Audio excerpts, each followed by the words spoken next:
The history of surveillance of Black and brown people goes back to the time of slavery.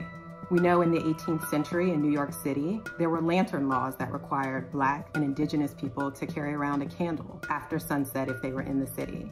Going through the 20th century, surveillance tactics continued against Black and brown people. J. Edgar Hoover, as director of the FBI, required that all Black college students be surveilled.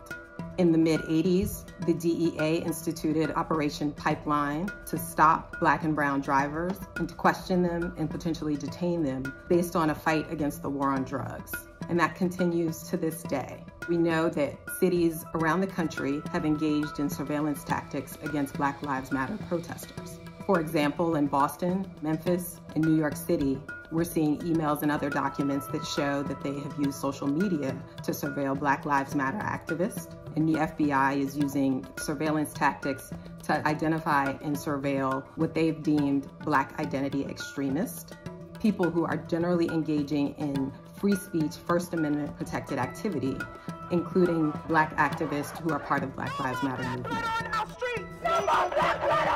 When we see governments, including the FBI and local governments, employing surveillance techniques, we know that Black and brown communities are more likely to be targeted and are more likely to suffer consequences, including being arrested, being detained, and even being killed.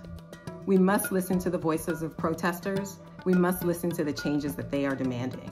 Stopping law enforcement's use of facial recognition technology is one step that we can take.